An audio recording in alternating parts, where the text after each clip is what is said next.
சொல்ல வேண்டும் என்றால், உங்களுக்கு தெரியாது தம்பிங்களா, நுனிப்புள் முயறவங்க, உன்னுடைய பெற்றோர்களுக்கு தான் தெரியும் உன் ஜாதகம் என்ன எப்படின்னு எடுத்துட்டு இன்னைக்கு ஓடிட்டு இருக்காங்க. இன்னும் சொன்ன பாத்தீங்கன்னா முக்கியமான விஷயம், இந்த திருமணங்கள்ல பெண் பார்க்கிற படலம் 100 முறை ஏறி பார்த்தாங்களாம். அது மேட்டர் நான் இப்ப சொல்றேன் பாருங்க. இப்ப அது ஒரு பொழப்பா போச்சு. வீட்டுல சாப்பாடு ஆக்க வேண்டிய அவசியம் கிடையாது.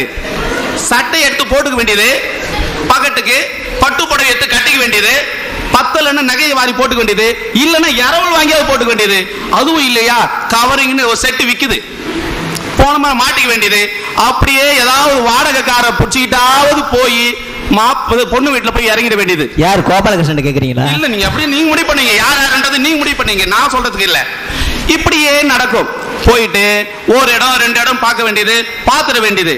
சொஜ்ஜியோ பஜ்ஜியோ கொடுப்பாங்க, அது சில்லுன்னு முதல்ல வந்தவொடனே கூல் ட்ரிங்க் கொடுப்பாங்க, அதையும் ஊத்திப்பாங்க.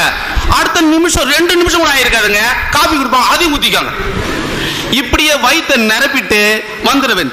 அது மட்டும் இல்ல, வரது மட்டும் சும்மா இல்ல, மணப்பெண்ணு அவள மாடா 100 முறை அமைந்து அமர்ந்து அமர்ந்து போவதற்கு பெண்கள் என்ன மாடா இல்ல பதுமையா?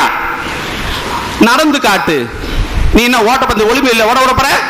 குடும்பம் நடத்த போறியா? ஒலிம்பிக்ல ஓட விட போறியா? எதுக்கு நடந்து காட்ட சொல்ற? 2வது பாடி காட்டு. இங்க என்ன சூப்பர் சிங்கரா நடந்துட்டு இருக்கு, எதுக்கு பாடி காட்டணும்? 3வது அந்த பேசி காட்டுறது. இப்படி எல்லாம் சொல்லிட்டு நீ என்ன சினிமாவுக்கு ஆள் எடுக்கிற, ஹீரோயினுக்கு தேட போற? ஏன்னா இதெல்லாம் ரேட்டிங் ஏறும்.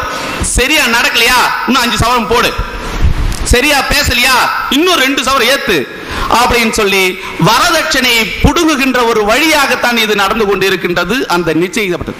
மொத்தத்தில் எனக்கு இந்த நிகழ்ச்சியெல்லாம் பார்க்கும்போது எனக்கு ரொம்ப காமெடியாகவும் இருக்கும், வெறுப்பாகவும் இருக்கும். இந்த லொடுக்கு பாண்டியன் ஒருத்தர் வருவார் தெரியுங்களா, வீட்லயே அவங்க வீட்லயே போயிட்டு தெய்வமே தெய்வமே நன்றி சொல்லிட்டு அந்த பீர்பாட்டில் தலையை வச்சு சுத்தி சுத்தி வந்து கொள்ளை அடிச்சுட்டு போவார் அழகா போலீஸ்கார வீட்லயே.